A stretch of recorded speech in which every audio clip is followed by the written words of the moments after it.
You're listening to the Technology for Mindfulness podcast, episode 6, hosted by me, Robert Plotkin. Today I'm going to be speaking with Neil Seligman, who is the founder of The Conscious Professional, the author of 100 Mindfulness Meditations, and one of the UK's leading experts on corporate mindfulness, well-being, and professional resilience. Neil has worked for more than half of the top 100 law firms in the UK and has trained thousands of lawyers, consultants, doctors, and other professionals in mindfulness. We're extremely pleased to welcome Neil Seligman to the Technology for Mindfulness podcast.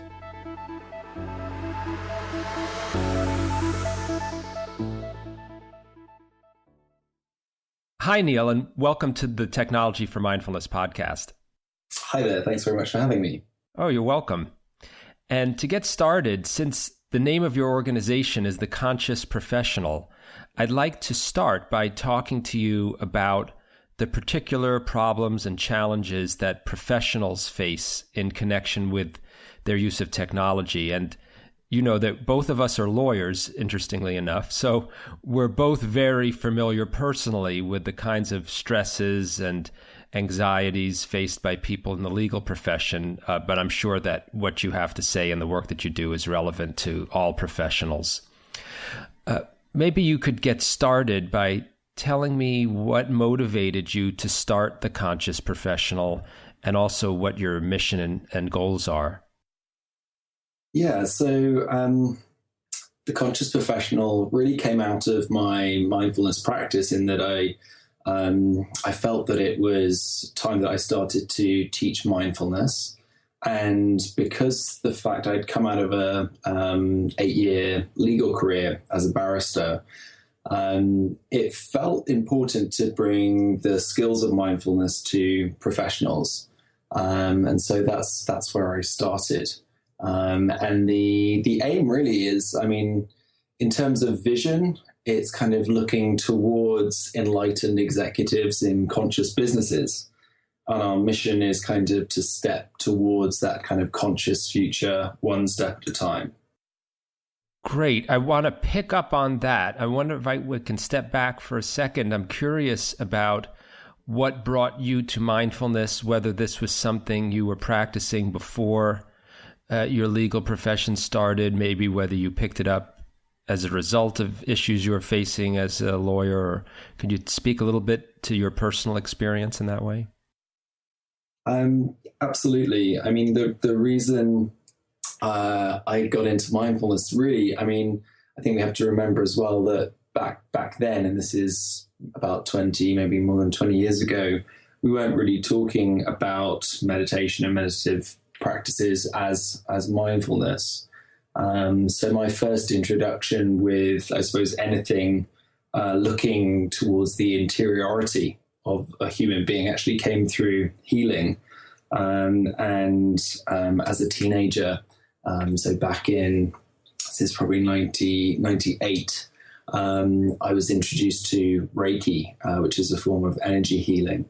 And it was through learning Reiki and the 3 different degrees of Reiki that I started to be introduced to meditative techniques, which then kind of very much fascinated me from that point on. So yeah, that sort of came first, then the legal career, and then later came the weaving of, I guess, the 2 worlds together of both this interest in human potential and the interior side of the human being, but also this drive for professional excellence, which is what I still like to support in the businesses and with the individuals that I work with.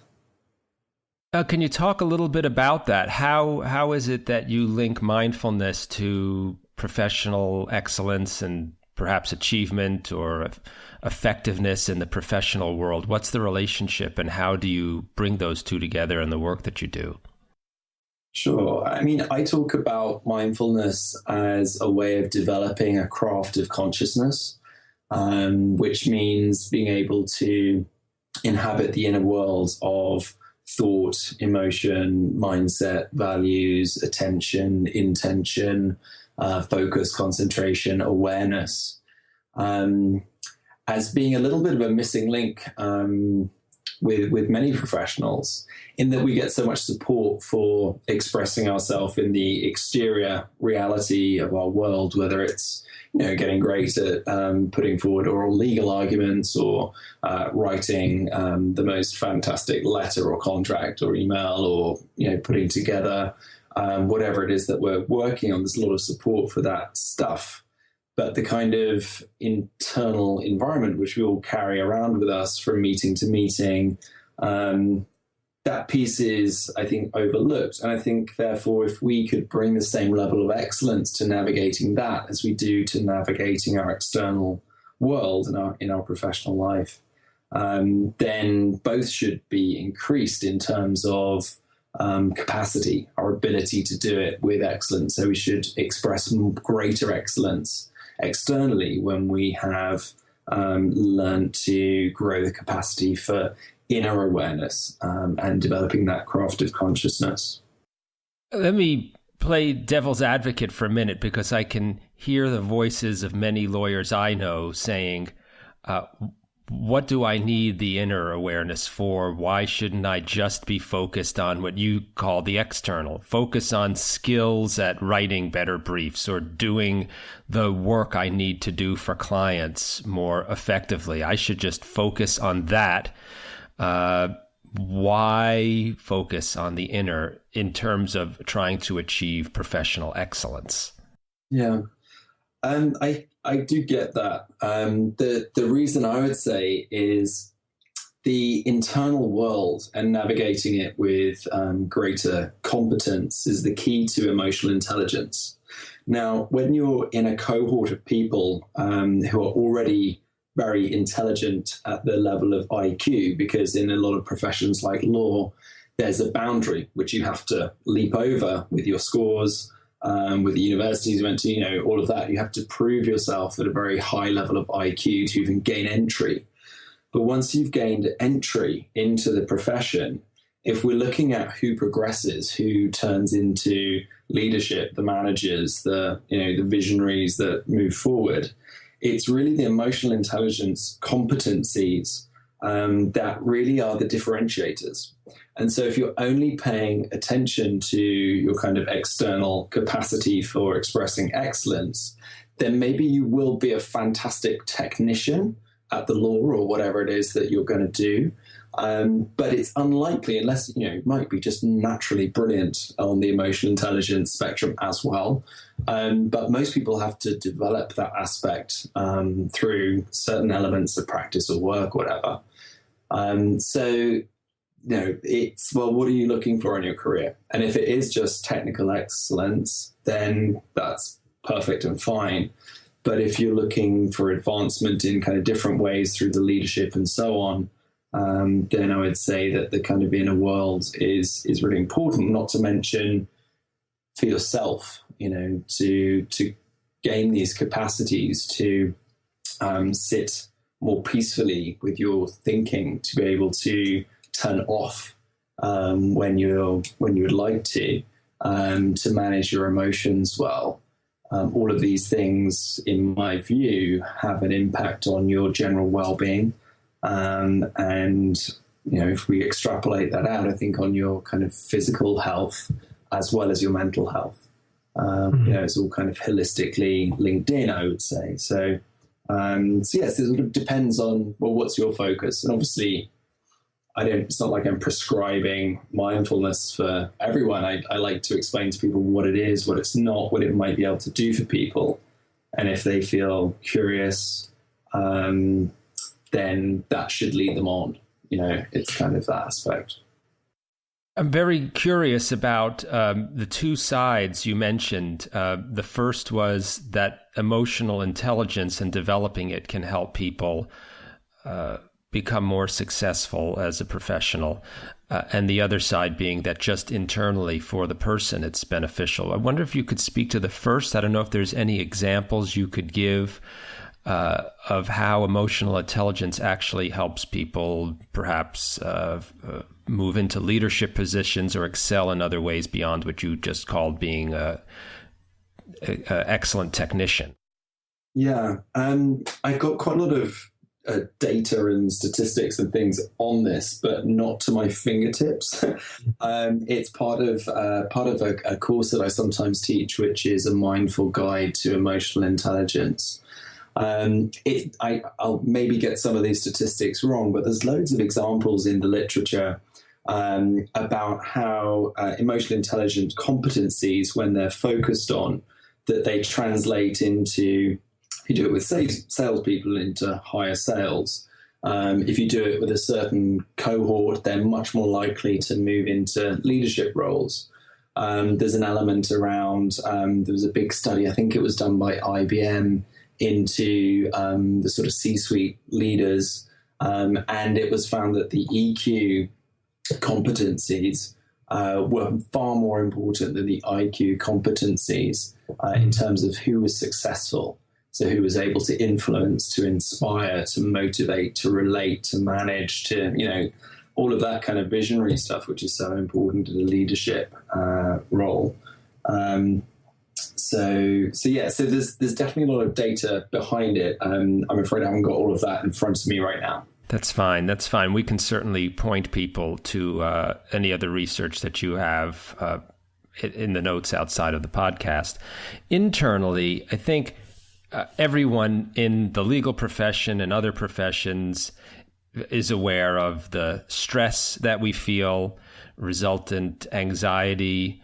The statistics on things like depression and alcohol and drug abuse in the legal profession are really concerning and have been for a long time. I wonder if you can speak to the internal benefits of mindfulness for professionals, perhaps specifically in relation to some of those problems that are very widespread. Yeah. So I suppose at its simplest, mindfulness is kind of tuning us away from our cognitions, the thinking mind. We're still, retaining an awareness of that, but we're sort of dropping down into the body and into the anchors to the present moment, which immediately starts to bring on the kind of self-soothing aspect of our physiology. Now, a lot of what's happening within a sort of day-to-day experience in the professional world is that it's very anxiety-inducing. And I think we each develop a way of coping with that. So you don't often see on the surface with professionals that they're struggling.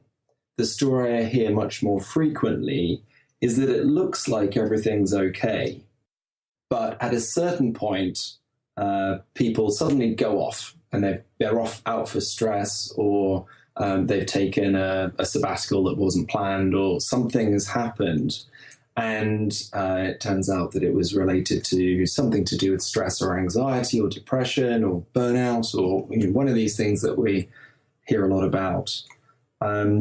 So we're quite good at kind of showing the world that everything's fine, even when it's not. And I think mindfulness gives us this capacity to actually line those two things up. We do want to still seem in control.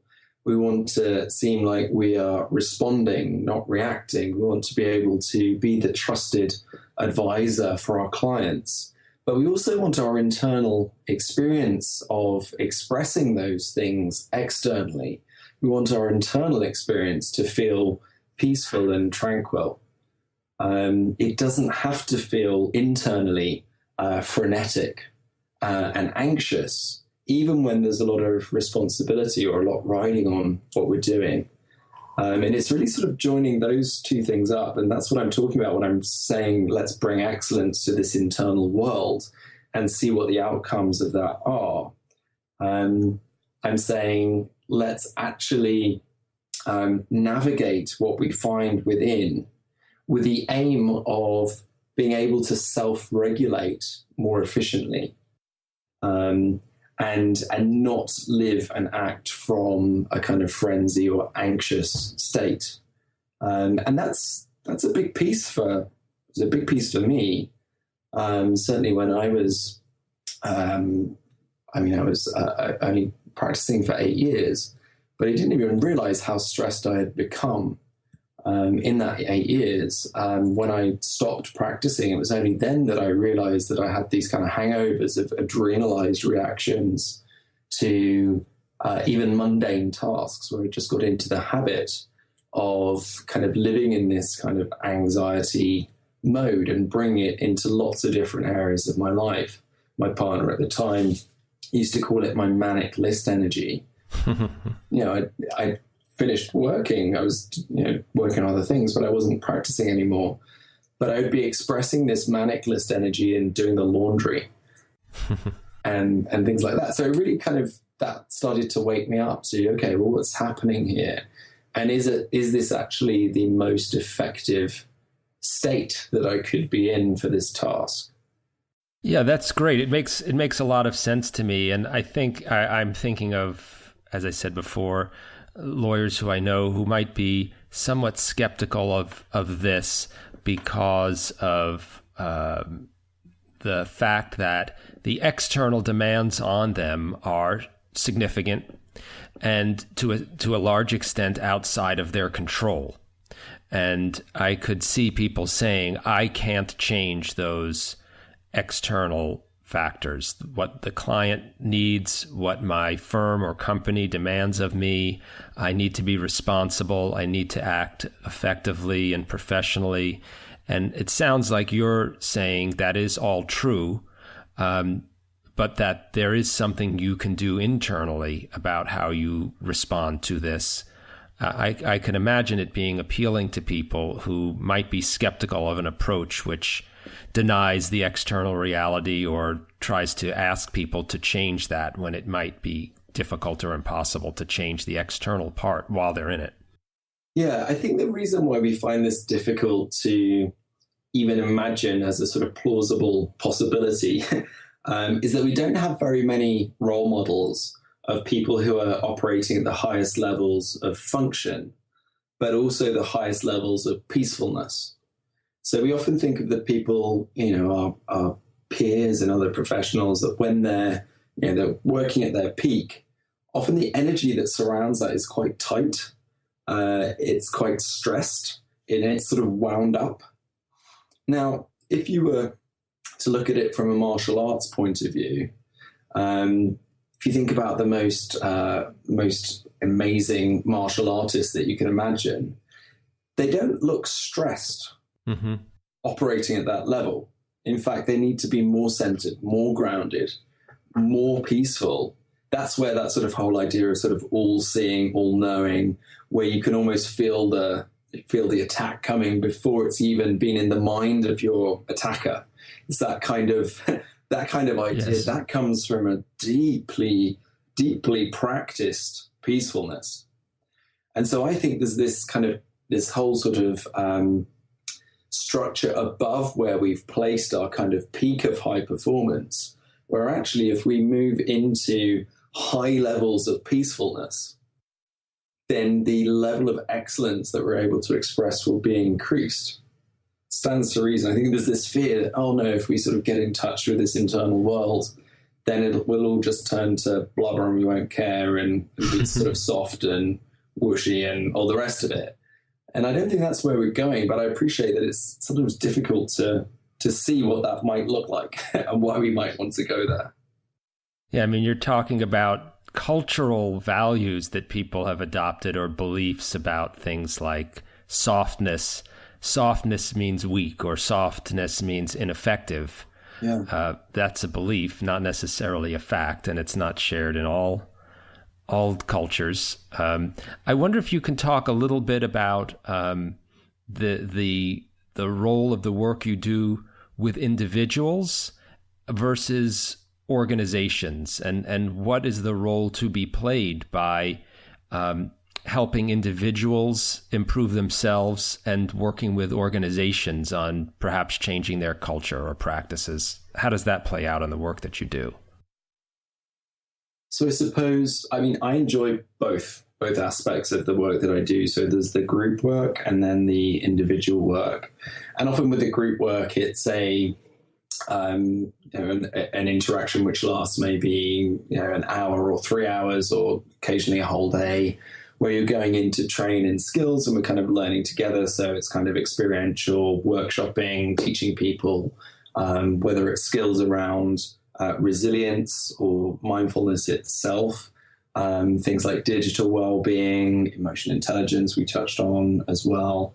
So it's kind of building self-awareness, allowing people to break the ice on talking about these things in the workplace is often quite important. Just to kind of be standing there and saying, these are important things for us to be discussing because, and kind of modeling why kind of there is this link between well-being and the health of the organization generally in terms of what it's able to express.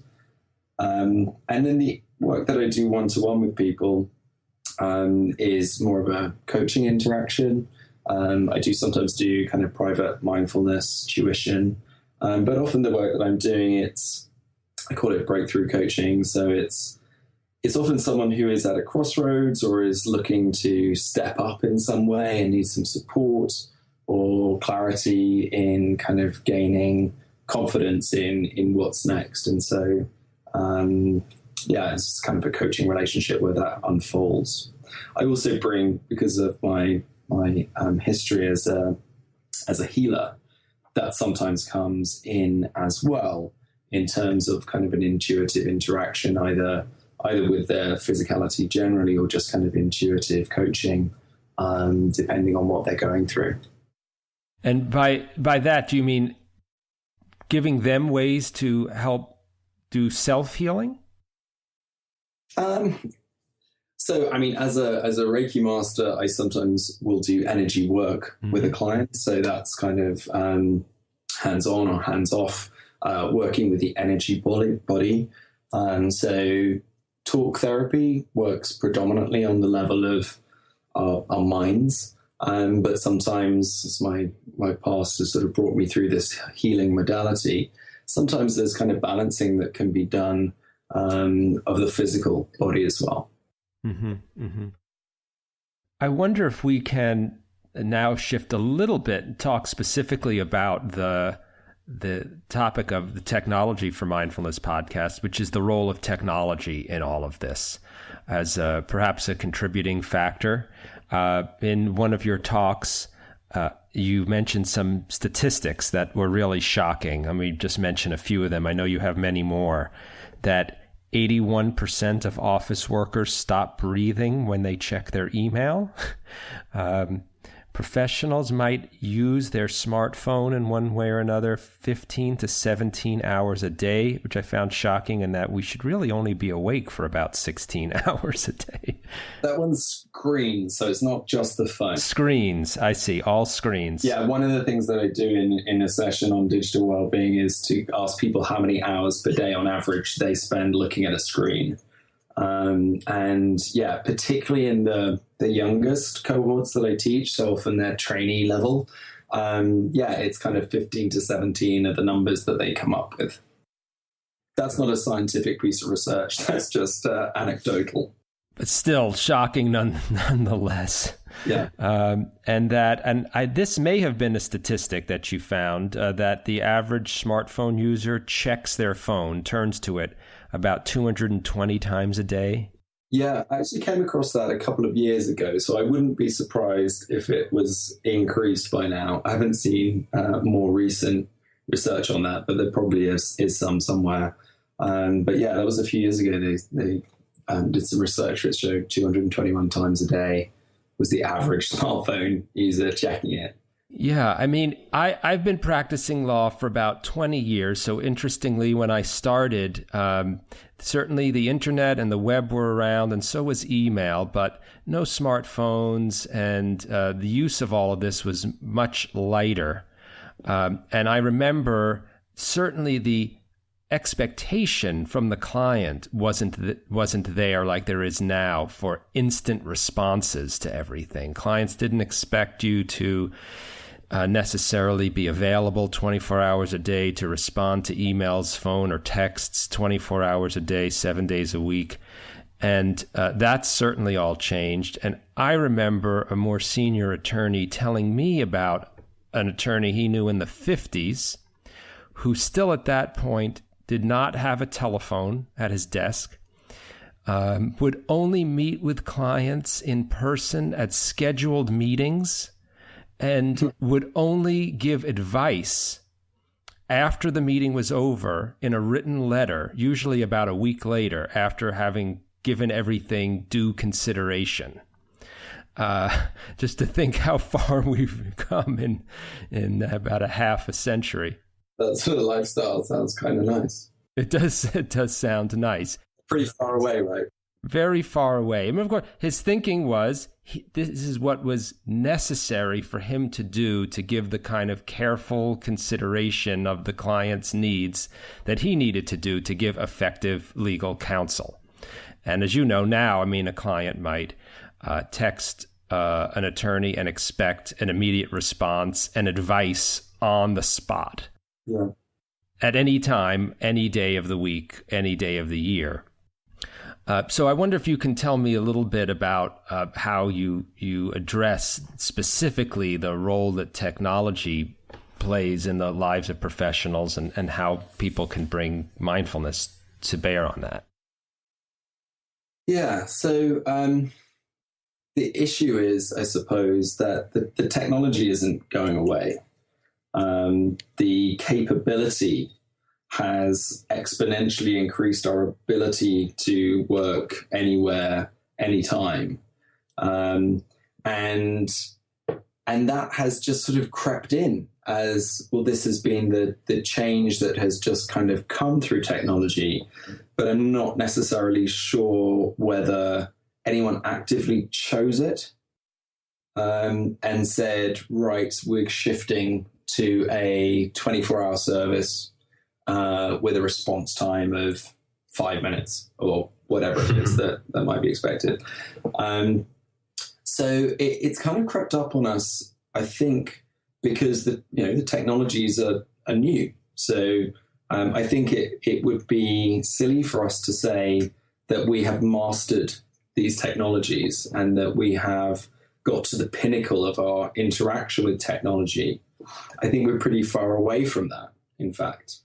The role of dopamine, I think, is really key here in terms of any interaction with technology where it's presenting you with something that is kind of new or potentially exciting or different in your world. You get this release of dopamine in the brain and it kind of feels good. Mm-hmm. The problem with that is that kind of sucks us into these behaviors as well, because we kind of like being sent new things in a kind of weird way. So there's the part of ourselves that is physiologically drawn into wanting to be on top of all of that. Now, you might also notice there's also a part of you that would like to turn off or to kind of dial down our interaction with things like work and all the rest of it. Because if we're exposed constantly to dopamine-inducing alerts, whether they be to do with work or to do with the social life or anything else, it's exhausting. And it leads to this kind of perpetual, always-on state that a lot of professionals in particular, but I think it's pretty, as kind of the masses, everyone really, finds it very difficult to turn off. And people that, were able to maybe remember 5-10 years ago going on holiday and just kind of being on holiday, don't really get that same feeling of being away anymore because they're on the beach with their phone or, they're still doing work emails in between this and that. And the mind doesn't get to kind of dial down into those kind of blue sky thinking states and turn off. So the boundaries have basically evaporated between our lives and our work. And the technology is not going to give us the boundaries back again. I don't think that's the way it's going to go. We're going to have to reclaim them for ourselves. So yeah, that's the challenge, I think. It's about being intentional about how we interact with our technologies. My own definition for digital well-being is that it's characterized by behavioral awareness leading to intentional engagement with data and connection. So, we need to obviously be aware of behaviorally what's happening. I think it's really important to be aware of the role of dopamine, because that can just suck us in to a lot of lost time in terms of the way it's harnessed by smartphone app developers and technologies to draw our attention in. And then think about, well, what's actually my intention? What actually is my intention in this moment? What do I intend to do with it? And how do I schedule my day and my week and my time for work and my time for myself and my time for family or friends or social life or whatever it is that you do? Can we be intentional around it and then not distracted away when we don't choose to be by the technologies? I'm wondering, do you have any practical suggestions or exercises, or even one that you could share with people now for helping to cultivate that kind of ability to not be so sucked in, let's say, at least outside of work hours? Yeah.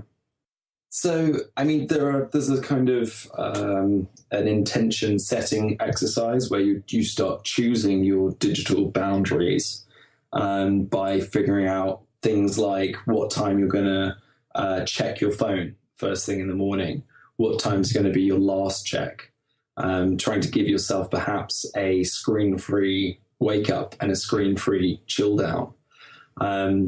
That changed my life quite considerably when I learned about this at a conference 4 or 5 years ago, where I had started sleeping next to my smartphone, and as a result was basically checking my phone right up until closing my eyes to go to sleep and waking up with it in my face in the morning. Kind of non-intentionally, just kind of crept into the bedroom, and then it started living there, and then those behaviors started becoming how I went to bed and how I got up. And then bringing some awareness to that, thinking, well, actually, is that how I choose to kind of rest my physicality, my awareness just before sleep? And is that how I want to kind of greet the world with my first kind of rays of consciousness in the morning as I'm reintegrating with my reality? And it turned out that wasn't my intention.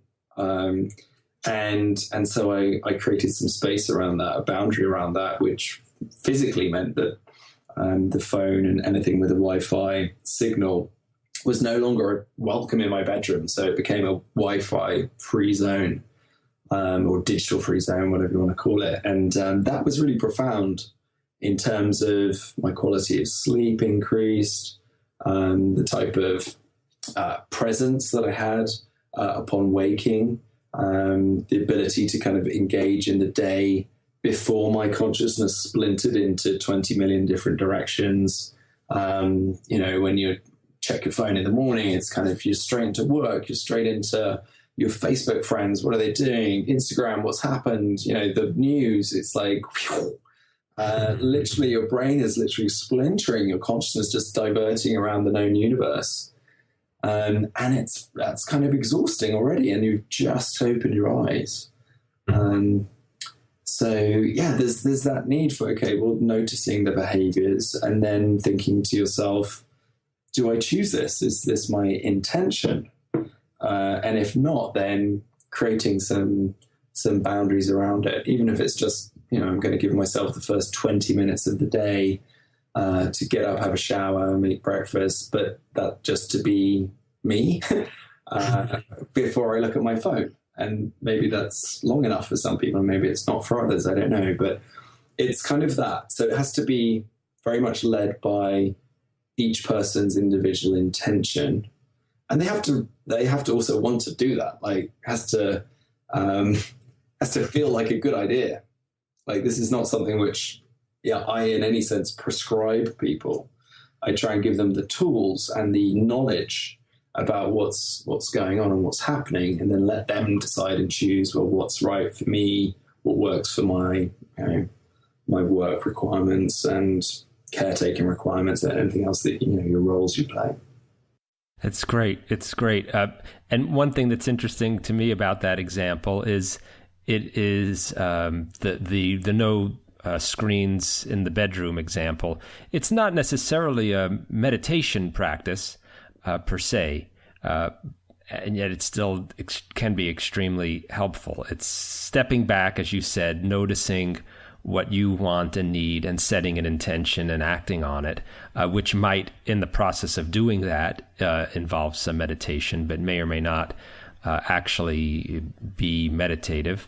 And as you said, consciously recreating a boundary that perhaps we've let be eroded unconsciously by the way technology has worked its way into our lives. I mean, a while ago, I remember experimenting with setting boundaries on checking email during the workday and noticing that I had a fear that going an hour without checking an email would result in some kind of disaster. And finding that even for if I set it for a short time, a half an hour not to check email, and then have the experience of it not being a disaster, made it easier for me to increase those blocks of time. And it was very rare that even anything negative happened, much less a disaster. Usually there was no consequence at all to not checking email for several hours, which was quite surprising to me because my fear was that the earth would come crumbling down if I wasn't constantly looking at new emails. Yeah. And I think that the awareness of the fear is an important piece to be in contact with. Because this is kind of the fear state is kind of, this is not the ideal state for us to be living in when we're trying to do work at the highest level or any level.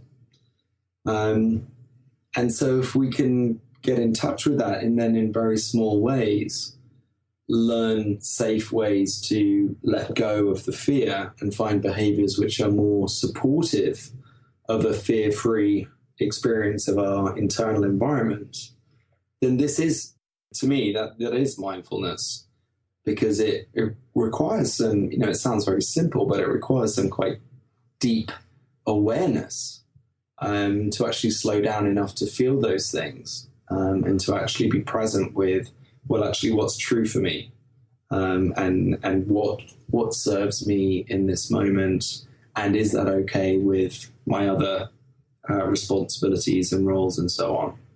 And so, that's not something to kind of undermine. It's like, oh, everyone's nuts. It's like, no, these are important commitments that we've made to our clients, to our, the corporation you might work for, or yourself, if you work for yourself. There are things at stake. But thinking, well, can we sense into this kind of fear and in small ways learn to navigate ourselves away from the fear, but still retain our best, giving of our best. That's great. I wonder if we can turn to another topic that you've mentioned to me, which was that you're working now on work specifically related to mindfulness and challenges faced by men. I wonder if you can tell me a little bit. I know the work is preliminary, but what motivated you to go into this direction in addition to what you're doing already, and perhaps what you're finding and what you hope to be able to achieve?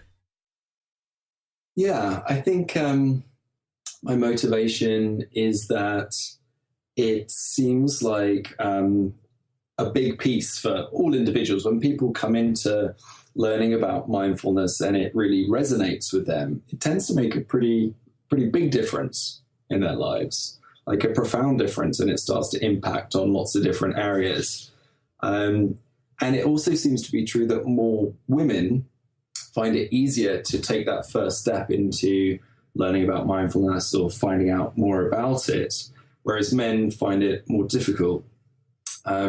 And I think that's a shame, because it's something that just across the board we can all really get a lot out of.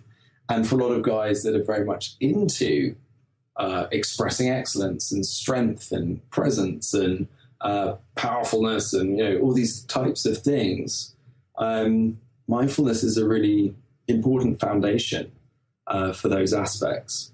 And so I'd like to kind of change the language a little bit around how mindfulness is seen, so that it becomes a bit more palatable to men. And the work is not just for men, but for it to have more of a masculine appeal is the aim. So I think it will probably turn into a book and maybe a course. I haven't quite really found that out yet. But it's this idea that there's a lot in it, in mindfulness for men. And the way in which it's currently formulated is not always appealing to guys.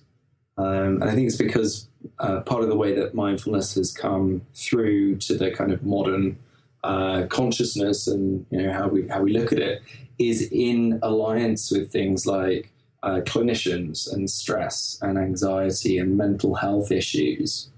And guys don't typically find it so easy to turn towards those aspects and say, oh, I really want to strengthen my mental health or deal with my vulnerabilities. We're socialized to be to show strength and to hide those weaknesses, so it's more difficult. And therefore I want to make mindfulness something which isn't just about that. It's about increasing your strength, your performance, your expression of excellence, and harnessing things which are more aspirational, and the other aspects which are beneficial for our mental health can be part of it as well, but just not the kind of primary aspect. It's still a very, very much as kind of thoughtful stage at the moment in terms of where that project's going, but that's kind of my current thinking around it. That's fantastic. That's really great. And thanks for sharing that.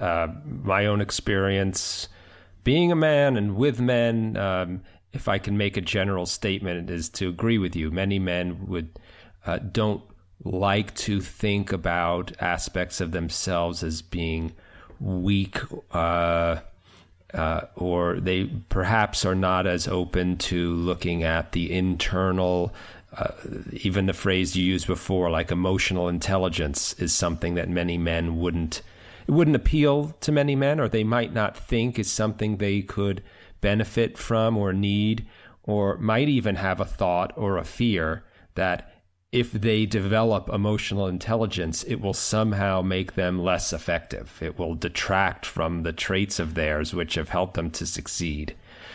I can certainly see all of that.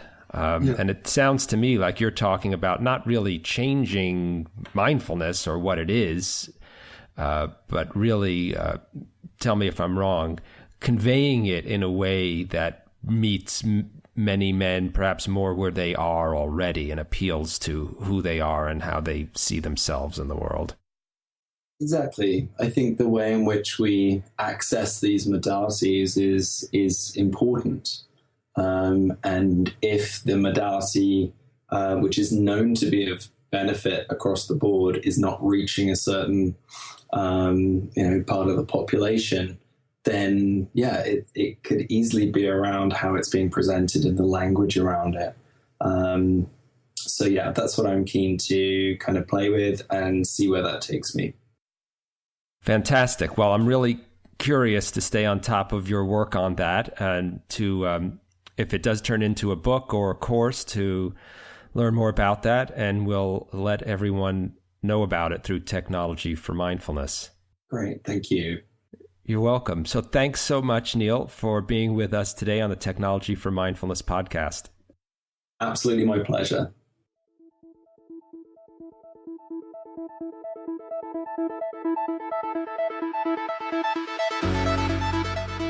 Thanks for joining us for this Technology for Mindfulness podcast with me, Robert Plotkin, and today's guest, Neil Seligman, the founder of The Conscious Professional. Find out more about Neil and his work at theconsciousprofessional.com. If you liked today's episode, please leave us a review on iTunes and share the episode with your friends. Those and all other links are in the show notes. And check out our blog at technologyformindfulness.com for information and tips about science, technology, and mindfulness. I'm Robert Plotkin, and I'll join you next time on the Technology for Mindfulness podcast.